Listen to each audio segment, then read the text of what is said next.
प्यास लगा तो पानी पीने के लिए जब उठे तो उनकी चोटी भी खींचने लगे।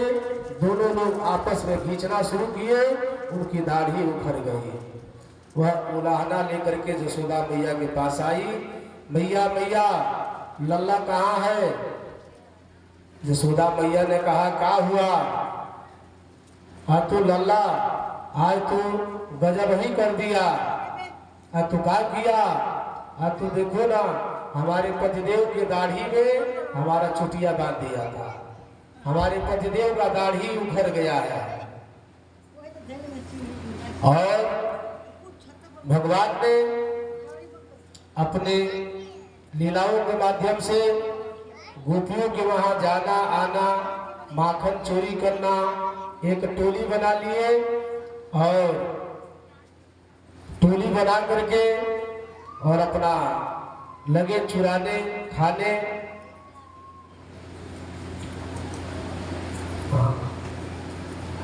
भगवान चोरी करना शुरू कर दिए। रात श्याम सपने में आए,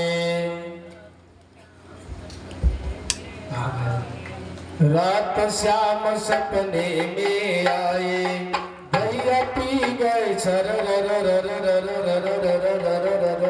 आज श्याम सपने में आए, आज श्याम सपने में आए, भैया पी गए सर। आज श्याम सपने में आए। आप लोग भी गाइए, ताली बजाते हुए गाइए। माखन खा गयो सर, आज रात सपने में आए, आज श्याम सपने में आए। जब कन्हैया ने खिड़की खोली, अरे खिड़की खोली, खिड़की खोली, खिड़की खुल गई सर। आज श्याम सपने में आए, आज श्याम सपने में आए, भैया पी गए सर। आज श्याम सपने में आए। जब कन्हैया ने चुनरी खींची, जब कन्हैया ने चुनरी खींची, चुनरी उड़ गई सर। रात श्याम सपने में आए, रात श्याम सपने में आए।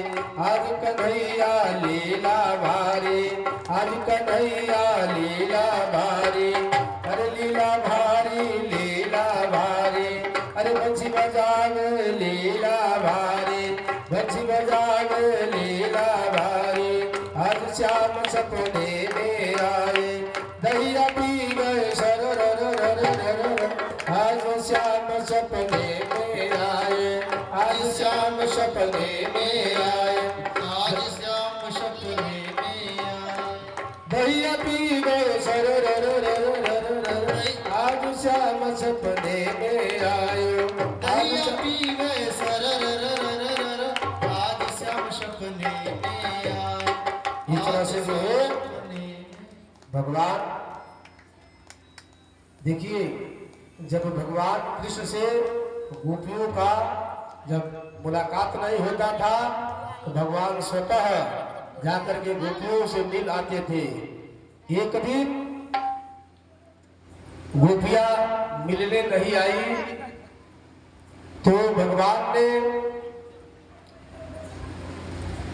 सामान बेचने के बहाने जाकर के गोपियों से मिलने के लिए चूड़ी लिए और चूड़ी लेकर के बेचने के लिए गोकुल में निकल गए और जाकर के चूड़ी बेचने लगे।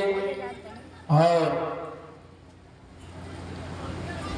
गोपियां सभी भगवान से बहुत प्रेम करती हैं। उलाहना लेकर के जाने का बहाना है, भगवान से मिलने के लिए गोपियां जाती है। मनहारी का भेष बनायो, श्याम चूड़ी बेचने आयो। बनायो श्याम चोरी बेचने आया छलिया का भेष बनाया श्याम चोरी बेचने आया छलिया का भेष बनाया श्याम चोरी बेचने। सभी लोग हाथ ऊपर करके ताली बजाते हुए देखिए आया है कि जो भगवान के सामने नहीं नाचता है वह संसार में उसको जो नाचना पड़ता है। मनहारी का भेष बनाया श्याम चोरी बेचने आया मनहारी का भेष बनाया श्याम चोरी बेचने आया छलिया का भेष बनाया श्याम चोरी बेचने आया छलिया का भेष बनाया श्याम चोरी बेचने आया झोली कंधे पर धरी उसमें चूड़ी भरी झोली कंधे धरी उसमें चूड़ी भरी गलियों में शोर मचाया गलियों में शोर मचाया श्याम चोरी बेचने आया छलिया का भेष बनाया श्याम चोरी बेचने आया छलिया का भेष बनाया श्याम चोरी बेचने आया।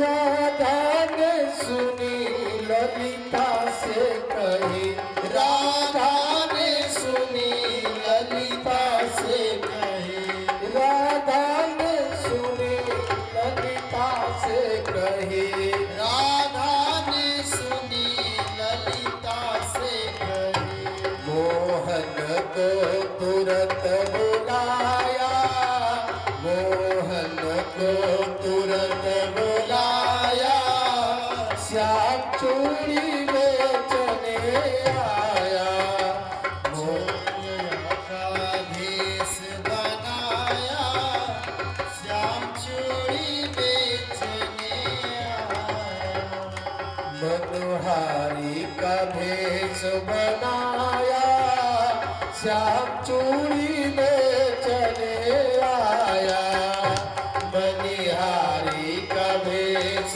बनाया श्याम चोरी बेचने आया चूड़ी लाल नहीं पहनो चूड़ी हरी नहीं पहनो चूड़ी लाल नहीं पहनो चूड़ी हरी नहीं पहनो चूड़ी लाल नहीं पहनो चूड़ी हरी नहीं पहनो चूड़ी लाल नहीं पहनो चूड़ी हरी नहीं पहनो मुझे श्याम रंग है भाया मुझे श्याम रंग है भाया श्याम चूड़ी बेचने आया छलिया का भेष बनाया श्याम चूड़ी बेचने आया मनिहारी का भेष बनाया श्याम चूड़ी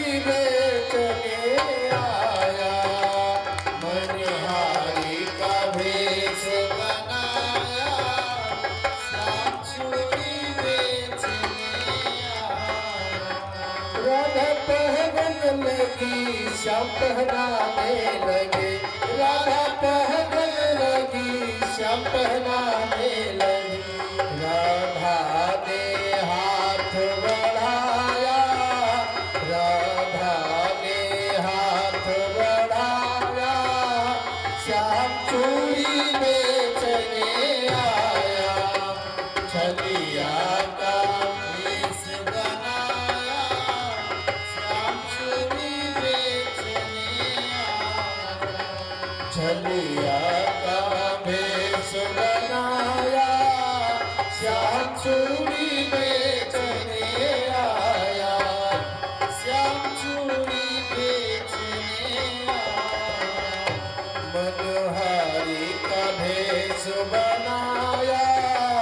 श्याम चूड़ी बेचने आया, मनिहारी का भेष बनाया, श्याम चूड़ी बेचने आया।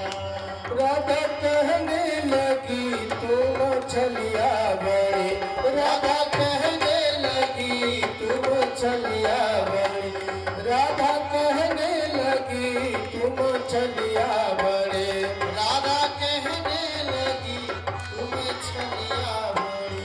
धीरे से हाथ दबाया, धीरे से हाथ दबाया, श्याम चूड़ी बेचने आया, छलिया का भेष बनाया, श्याम चूड़ी बेचने आया, छलिया का भेष बनाया, श्याम चूड़ी बेचने आया, मनिहारी का भेष बनाया, श्याम चूड़ी बेचने आया, मनिहारी का भेष बनाया, श्याम चूड़ी बेचने आया।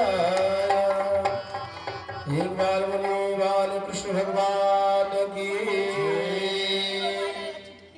साउंड बढ़ाओ, साउंड बढ़ाओ, साउंड बढ़ाओ। और भगवान ने तरह तरह का बाल्यावस्था में ही लीला किया। कभी मिट्टी खाना, मिट्टी की बहाना लेकर के कुछ बालकों ने जाकर के जसोदा मैया से कहा, मैया मैया लल्ला मिट्टी खा रहा है। जसोदा मैया ने जाकर के कहा, नाहं भक्षित्वा अम्ब सर्वे मिथ्या विभंसिनः, यदि सत्यवदेवं समक्षम पश्यमे सुखम। माँ मैं मिट्टी नहीं खाया हूँ, सभी ये ग्वाल बाल सब झूठे बोल रहे हैं, हमको आपसे पिटवाने के लिए सब झूठे बोल रहे हैं। मैया ने कहा, ये बताओ कि सब लोग झूठे बोल रहे हैं, बलराम भी झूठे बोल रहे हैं। भगवान कृष्ण ने कहा कि मैं मिट्टी नहीं खाया हूँ। उनके परम मित्र मधुमंगल ने कहा, अगर मिट्टी नहीं खाए हो तो अपना मुख वा करके दिखाओ। यानी अगर जो भी आदमी मिट्टी खाता है तो कितना हो अगर वो घोट लेगा, लेकिन मुख में कुछ न कुछ उसका आंशिक अंश सटा रहता है। भगवान जब अपना मुख बा करके जसोदा मैया को दिखाने लगे तो उनके मुख में 14 लोक भुवन, 7 दीप और ब्रजमंडल। जसोदा मैया लल्ला का कान पकड़ी हुई है, उसी तरह से उनके मुख में जसोदा मैया कान पकड़ करके खड़ी है। ये सब देख करके जसोदा मैया चकित हो गई, आखिर में क्या हो गया, कहाँ मैं देख रही हूँ, ये कोई माया है, ये तो हमारा कान्हा है, ये तो माया हो नहीं सकता है। इस तरह से जसोदा मैया का भ्रम दूर हुआ। भगवान ने अपने जोग माया से कहा, हे जोग माया, जितना भी जसोदा मैया ने यह दृश्य देखा है, उनके मस्तिष्क से, उनके दिमाग से, अंतःपटा से इसको विलुप्त कर दो, समाप्त कर दो, मिट जाए, ताकि जसोदा मैया को याद न रहे। आगे जसोदा मैया जिसके घर 9 लाख गाय हैं, तो जिनके पास 9 लाख गाय हैं, उनके घर अरे नहीं गए तो 200-400 तो नौकर चाकर रहेंगे ही। जिसके घर 9 लाख गाय वह माखन चुरा कर खाए। जितने भी ग्वाल बाल हैं, जितने भी गोपी हैं, ये वेद मंत्र के ऋचा है और गोपी रूप में अवतरित होकर के भगवान के साथ लीला करने के लिए आए हैं। जितने भी वेद मंत्र हैं वह ग्वाल बाल बने हुए हैं, सब लोग भगवान से लीला करने के लिए आए हैं। रामावतार में बहुत से जनकपुर के वास नर नारी लोग उनसे प्रेम करने लगे, लेकिन भगवान राम ने कहा मैं मर्यादा पुरुषोत्तम राम, एक ही पत्नी एक ही धर्म, हम एक के अन्यत्र विवाह नहीं करूंगा। अगर आप लोगों को हमारे साथ क्रीड़ा करना है तो द्वापर युग की प्रतीक्षा करें। जब हमारा कृष्ण रूप में अवतार होगा तो आप लोग हमारे ग्वाल बाल सखा बन करके आइएगा। वही सब ये ग्वाल बाल बन करके आए हैं। कह रहे हैं कि आज का जो परिवेश है कि माताएं अपने बालों को दूध पिलाना पसंद नहीं कर रही है। आया है कि माता का जो दूध है वो अमृत की समान है। अब क्या है कि आज के परिवेश में पाउडर घोल दिया गया, बॉटल में भर दिया गया और लड़के के मुख में धरा दिया गया। तो माता पिता का वो सम्मान करेगा, का वो सत्कार करेगा, का बुढ़ौती में सेवा करेगा। जब माता अपने स्तर का दूध पिलाती है तो वह उसके अंदर संस्कार आता है और उसका दिमाग जो है सद्बुद्धि की तरफ जाता है। अगर बॉटल के दूध पिलाएंगे, पाउडर के दूध पिएगा तो उसका बुद्धि भी उसी तरह से रहेगा। जसोदा मैया 80 वर्ष की है, कन्हैया को दूध पिलाती है, सेवा करती है। एक बार जसोदा मैया बातों बातों में कन्हैया रो रहा था तो कन्हैया को ऊपर चंदा बाबा दिखाई दे रहे थे तो जसोदा मैया ने चंदा बाबा को दिखा दिया। अब कृष्ण लगे रोने कि हमें चंदा ही चाहिए, चंदा ही चाहिए। जसोदा मैया हो गई परेशान। किसी तरह से थाली में पानी रख करके और चांद मामा का जो है प्रतिबिंब उसमें दिखाई तो कन्हैया ने चुप हुआ। और इसी तरह से भगवान अपनी लीला के माध्यम से नंद बाबा, जसोदा जी कृष्ण भगवान को खिला रहे हैं। 3.5 वर्ष के लल्ला हो गए हैं। और एक बार बातों बात में जसोदा मैया से भगवान कृष्ण कह रहे हैं कि हमारा विवाह कराओ। जसोदा मैया ने कहा अभी तुम छोटे हो, अभी इस उम्र में विवाह करके क्या करोगे। जसोदा मैया ने बहुत समझाया और ग्वाल बाल ये सब इनकी टोली बन गया था। सब जाकर के सखियों के घर मटकी फोड़ना,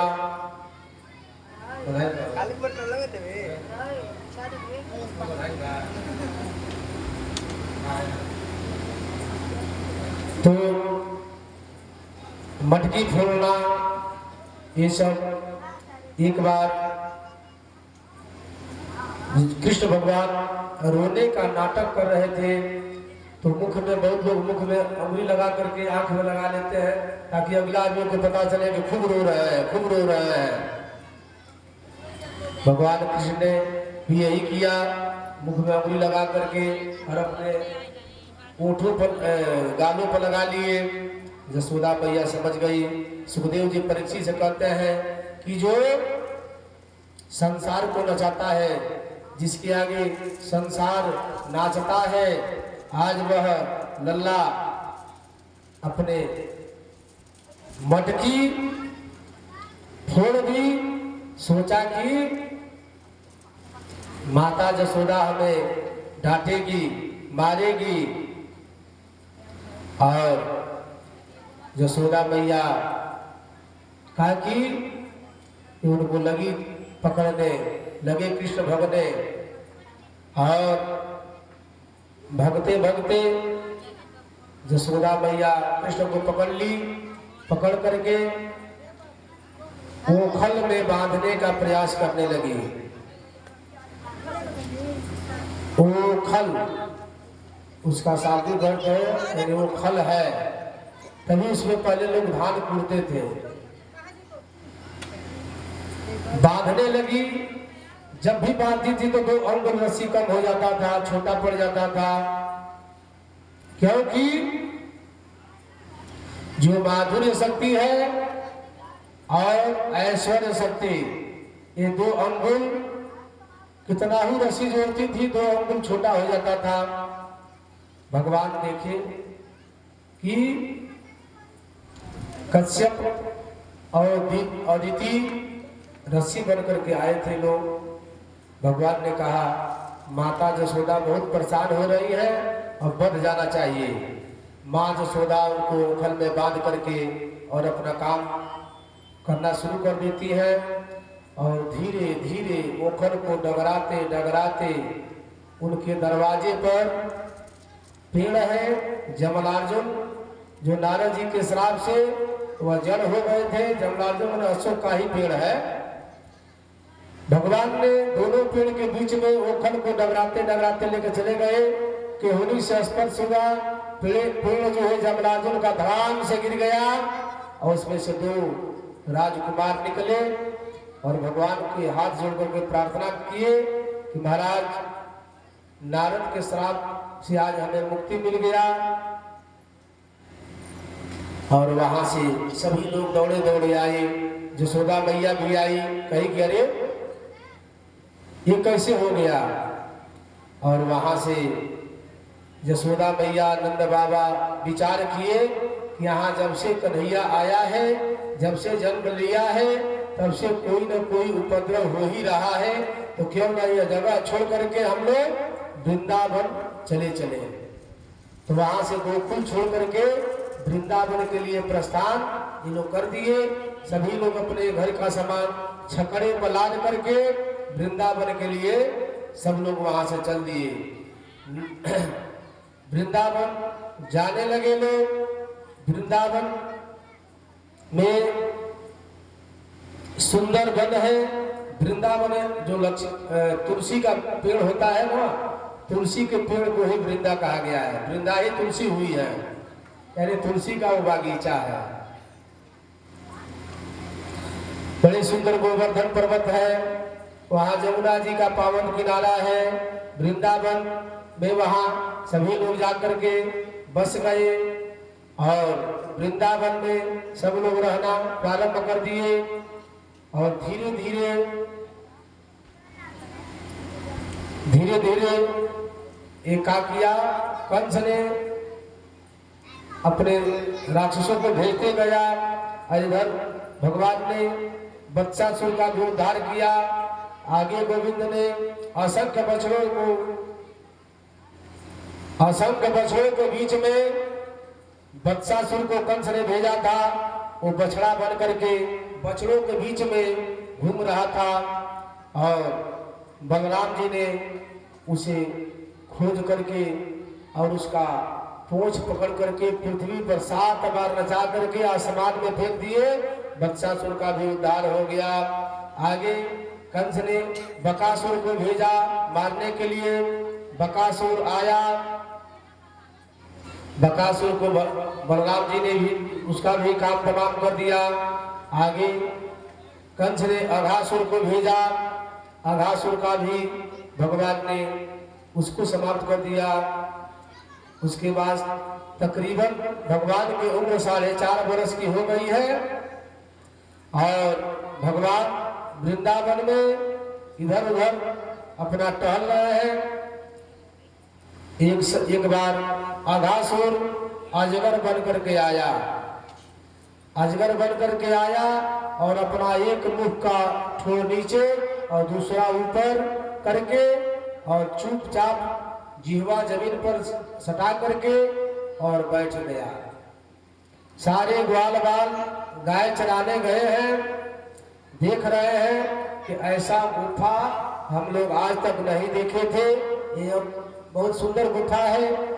सभी ग्वाल बाल अजगर के मुख में प्रवेश कर जाते हैं। भगवान देख रहे हैं कि हमारे मित्र सखा कहाँ गए, तो देखे कि उस अजगर के मुख में सारे लोग जाकर के ढूंढ बैठे हैं। प्रभु ने अपने मित्रों को बचाने के लिए लगे रोने, और रोते रोते जा करके उस अघासुर की गलफर में जाकर बैठ गए, और जो ही बैठे वो अपना मुख बंद कर लिया।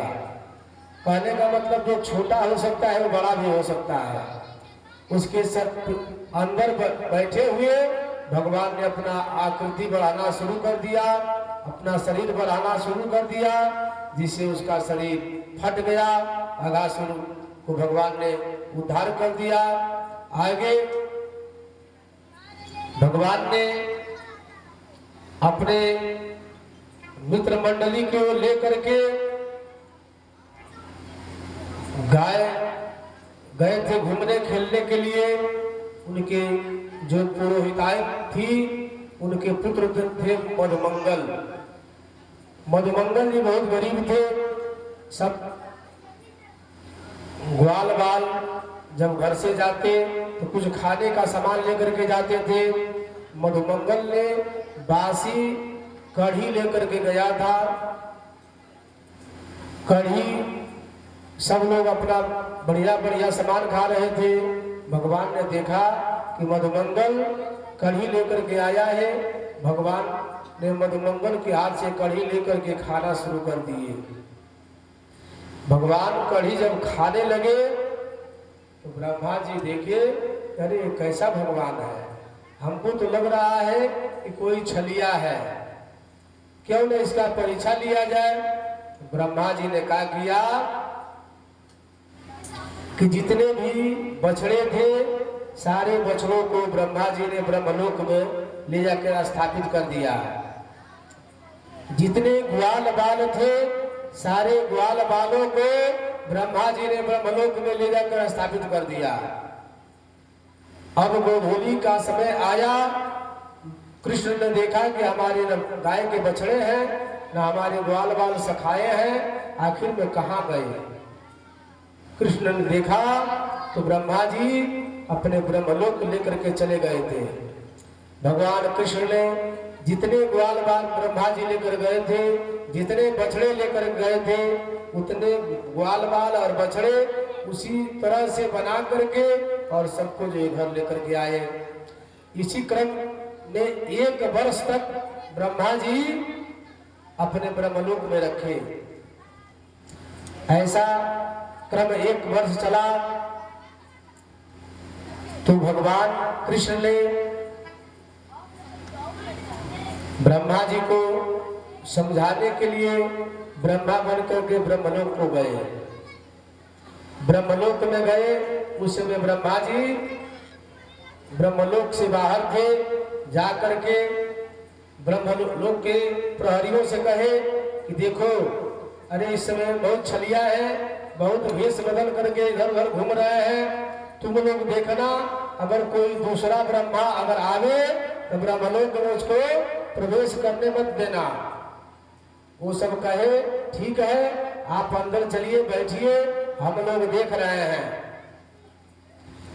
और भगवान कृष्ण ने अंदर आराम से बैठे हैं। इधर ब्रह्मा जी जब गए तो द्वारपाल उनको द्वार पर ही रोक लिए। अरे छलिया, अंदर क्यों जा रहे हो? ब्रह्मा जी ने कहा, अरे हम ही यहाँ के मालिक हैं। द्वारपाल ने कहा कि अरे अंदर जो मालिक है तो अंदर बैठा हुआ है, तुम छलिया हो, भेष बदल करके तुम ब्रह्मा के और घूम रहे हो। ब्रह्मा जी ने अपने जोग माया से देखा तो कृष्ण ने ब्रह्मा का रूप बना करके अंदर बैठा है। ब्रह्मा जी वहीं से स्तुति किए हैं, 40 श्लोकों में स्तुति किए हैं। तब भगवान ने ब्रह्मा को क्षमा किया, उनका अभिमान चूर हुआ और ब्रह्मा का भी उन्होंने घमंड जो था, अहंकार जो हो गया था, वो दूर हुआ। अघासुर को मारे, सारे ब्रजवासी सब सो रहे थे, सब उठे। ऐसा प्रतीत हुआ कि हम लोग रात्रि में शयन किए थे और सुबह हुआ है। उन लोगों को पता ही नहीं चला कि हम लोग 1 वर्ष से ब्रह्मलोक में थे। इस तरह से भगवान ने अनेक प्रकार के लीला किए। एक बार की बात है, बिहारी जी का दर्शन करने के लिए श्रद्धालुओं का बहुत बड़ा भीड़, बहुत बड़ी लाइन लगी हुई थी। बहुत बड़ी लाइन को देख करके रसखान जी के मन में ऐसा हुआ कि अरे क्यों इतना लोग भीड़ लगाकर खड़े हैं। किसी ने कहा कि बिहारी जी के दर्शन करने के लिए लोग खड़े हैं। तो रसखान जी कहे अरे अरे बिहारी जी एक मूर्तियन है, उनके दर्शन के लिए इतना भीड़, इतनी धूप में लोग खड़े हैं दर्शन के लिए। आज के भी परिवेश में, समय में, अगर बिहारी जी की आंखों में आंख मिला करके 2 मिनट भी अगर कोई देख ले तो हमारा गारंटी है कि मथुरा में उसका मन रम जाएगा। तो रसखान जी जाकर के बिहारी जी की आंखों में आंख डाल करके खड़े होकर देखने लगे। तो बिहारी जी के चरणों में रसखान जी रम गए। उन्होंने कहा मानुष हो तो वही रसखान, बसो ब्रज गोकुल गाँव के ग्वारन, जो पशु हो तो कहाँ बसो मेरे चरण नंद कुधेनु मजार।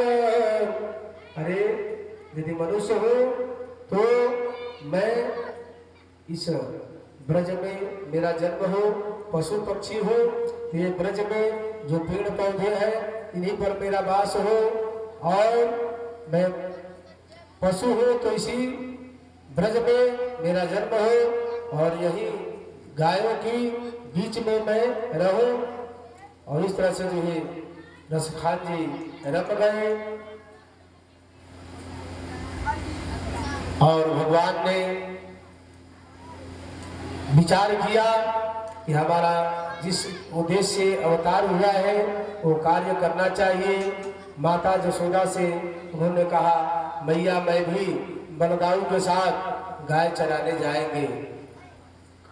बलदाऊ जी कहे नहीं नहीं भैया अभी कन्हैया बहुत छोटा है, गाय चराने नहीं जाएगा। लेकिन कान्हा हट करके बैठ गए। उसके बाद मैया ने कहा ठीक है। तो गाय का पूजन हुआ। गाय के सिंह चांदी का बना, खूर बना, उसको कपड़ा से पूरा शरीर ढका गया। गाय का पूजन हुआ और गाय चराने भगवान कृष्ण चले गए। सुबह से शाम हो गया। शाम के समय गोधूली का समय, सूर्यास्त के आधा घंटा पूर्व गोधूली का वेला हो जाता है। और गाय जब उधर से चली तो गाय के खूर से जब धूल उड़ा तो आकाश में एकदम धूल ही धूल दिखाई दे रहा था। उसी के बीच में धेनुकासुर नामक दैत्य गायों के बीच में छुप करके कृष्ण और बलराम को ढूंढ रहा था मारने के लिए। धेनुकासुर बलराम जी को दौड़ाने लगा, गधे का रूप बना लिया। बलराम जी ने उसके पूंछ पकड़ करके पृथ्वी पर 7 बार घुमा करके उस धेनुकासुर का जो है उद्धार कर दिया। ऐसे दृश्य को देख करके वल्लभाचार्य जी मधुराष्टक लिखे।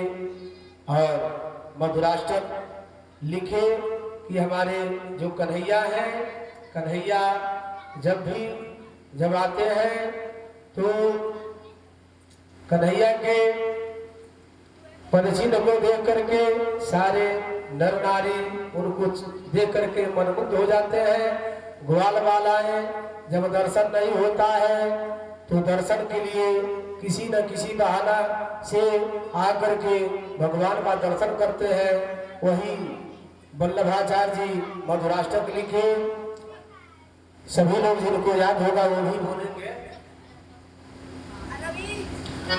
अधुरम मधुरम वदनम मधुरम नयनम मधुरम हसितम मधुरम अधुरम मधुरम वदनम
वल्लभाचार्य जी भगवान के अंग प्रत्यंग सारे अंगों के आपके हंसी मधुर है, आपकी चाल मधुर है, आपका जो शरीर है वो मधुर है, आपका बाल मधुर है, आपके अंग प्रत्यंग सारे मधुर है। इस तरह से भगवान ने